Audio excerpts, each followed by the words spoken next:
আপনারা সকলেই জানেন যে র্যাপিড অ্যাকশন ব্যাটালিয়ন সমূহ সারা বাংলাদেশে বিভিন্ন বড় বড় অপারেশন করে যাচ্ছে এবং তারই ধারাবাহিকতায় সাম্প্রতিক সময়ে র্যাব 2 রাজধানীর মোহাম্মদপুর এলাকা থেকে জেনেভা ক্যাম্পের শীর্ষ মাদক ব্যবসায়ী এবং সন্ত্রাসী ভুইয়া সোহেল ওরফে বুনিয়া সোহেল এবং মাদক ব্যবসায়ী চুয়া সেলিম গ্রুপের প্রধান মোহাম্মদ সেলিম আশরাফি ওরফে চুয়া সেলিমকে গ্রেফতার করে এবং রাজধানীর মোহাম্মদপুরের আলোচিত সন্ত্রাসী কবজিকাটা গ্রুপের প্রধান কবজিকাটা আনোয়ার ওরফে শুটার আনোয়ারকেও আমরা সম্প্রতি গ্রেফতার করেছিলাম।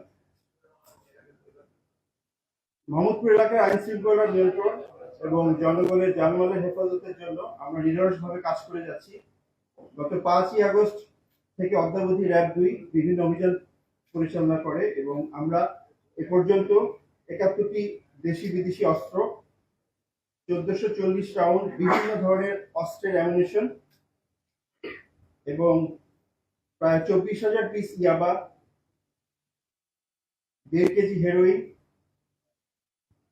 334 কেজি গাঁজা এবং প্রায় 500 বোতল ফেন্সিডিল আমরা সম্প্রতি বিভিন্ন অপারেশনের মাধ্যমে উদ্ধার করি। আমাদের এই অপারেশনের কার্যক্রম চলমান আছে। এই ধারাবাহিকতায় গতকাল ঢাকা জেলার কেরানীগঞ্জ মডেল থানার এলাকা থেকে একটি বিদেশি পিস্তল, 10 রাউন্ড গুলি, একটি ম্যাগাজিন সহ 5 জনকে আমরা গতকাল গ্রেফতার করতে সমর্থ হই।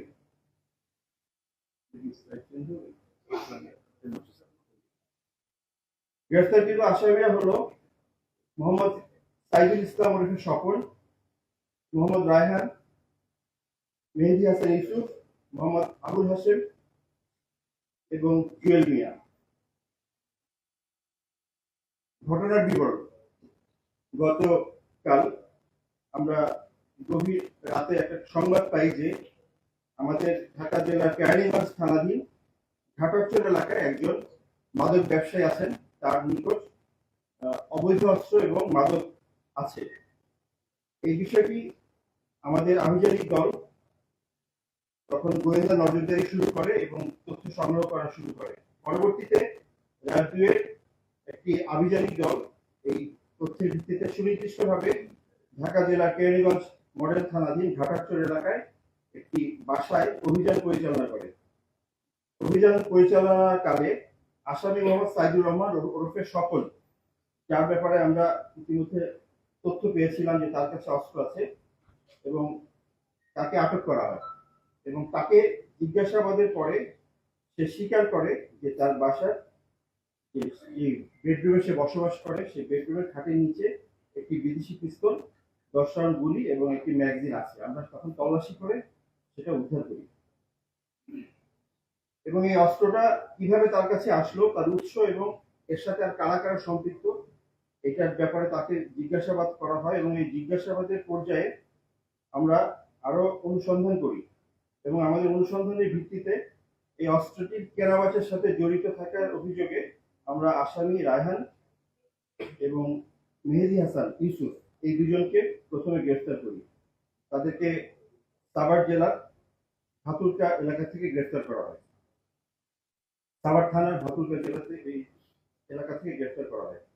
আসামি রায়হান এবং ইউসুফের দেওয়া তথ্য মতে তারা এই অস্ত্রটি আসামি মোহাম্মদ আবুল হাশেম এবং আসামি জুয়েল মিয়া এদের কাছে রাজধানী মোহাম্মদপুর এলাকা থেকে সংগ্রহ করে বলে জানিয়েছিল এবং এই একটি চক্র, তারা এই অবৈধ অস্ত্র কেনা বেচা এবং এগুলা লেনদেনের সাথে জড়িত।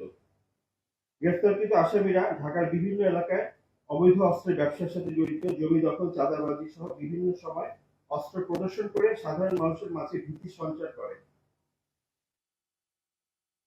র্যাব আইন শৃঙ্খলা পরিস্থিতি স্বাভাবিক রাখতে দুষ্কৃতিকারী এবং স্বার্থান্বেষী মহলের অপতৎপরতার সাথে জড়িত সকল ব্যক্তিদের আইনের আওতায় আনার জন্য বদ্ধপরিকর। আমাদের এই অভিযানের পাশাপাশি আরো আমাদের কাছে কিছু তথ্য আছে অস্ত্রের সোর্স, সেগুলো নিয়ে আমাদের কাজ চলমান আছে। আমরা আশা করি যে আমাদের সামনে আইন শৃঙ্খলা পরিস্থিতি নিয়ন্ত্রণে রাখার জন্য এবং আসন্ন যে নির্বাচন আছে সেই সময় পরিস্থিতিকে স্বাভাবিক রাখার জন্য যে যে অবৈধ অস্ত্র বাজারে আছে বা এখনো উদ্ধার করা সম্ভব হয়নি, অস্ত্র উদ্ধারের ব্যাপারে আমাদের প্রচেষ্টা চলমান আছে। আমি আপনাদের এই সম্মানিত সাংবাদিক ভাইদের মাধ্যমে আমি আমাদের দেশবাসী বা জনগণের কাছে আহ্বান জানাবো যে কারো কাছে যদি এরকম কোনো তথ্য থাকে, কোথাও কোনো অস্ত্র আছে বা মাদক আছে, সেই তথ্য যদি আমাদের কাছে দেওয়া হয়, তাহলে আমরা এটা অবশ্যই যাচাই বাছাই করবো এবং আসামি গ্রেফতার এবং অস্ত্র উদ্ধার, মাদক উদ্ধারের জন্য আমাদের সর্বাত্মক এবং সর্বোচ্চ চেষ্টা করবো। সকলকে ধন্যবাদ। আপনাদের কাছে কি কোনো ধরনের গোয়েন্দা তথ্য আছে যে নির্বাচন কেন্দ্রিক কোনো একটা অস্থিতিশীলতা তৈরির চেষ্টা চলছে এসব অস্ত্রের মাধ্যমে? অবশ্যই অস্ত্র যদি বাজারে থাকে, সেগুলোর একটা স্বার্থান্বেষী মহল এটাকে ব্যবহার করে অস্থিতিশীল পরিস্থিতি তৈরি করার সম্ভাবনা তো আছে। এটার জন্য আমাদের গোয়েন্দা বাহিনীগুলো এবং আমাদের আইন শৃঙ্খলা বাহিনীগুলো কাজ করছেন এবং আমরা পরস্পরের সাথে তথ্য আদান প্রদানের মাধ্যমে এই কাজগুলোকে আরো বেগবান করছি এবং সুনিশ্চিত তথ্যের মাধ্যমে আসামি গ্রেফতারের চেষ্টা করছি।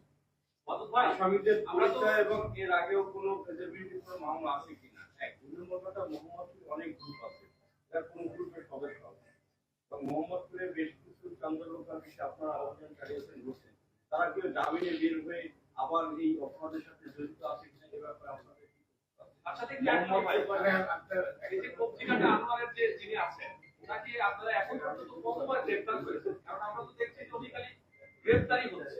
পত্রিকাটা আনোয়ারকে সর্বশেষ আমরা গ্রেফতার করার পরে এখন পর্যন্ত সে কারাগারে আছে, এখনো সে জামিন লাভ করেনি। তবে আমাদের এই জেনেভা ক্যাম্পের একজন শীর্ষ মাদক ব্যবসায়ী ছিলেন, তিনি চুয়া সেলিম এবং ভুইয়া সোহেল, যাদের কথা আমি শুরুতে বললাম, এই দুজন বড় মাদক ব্যবসায়ী আদালতের মাধ্যমে জামিনে এখন মুক্ত আছে এবং তারা এলাকায় আছে বা কিছু অস্থিতিশীল পরিবেশ তৈরি হচ্ছে, এটা আমরা জানি, এটা আমরা আমাদের নজরদারিতে রেখেছি।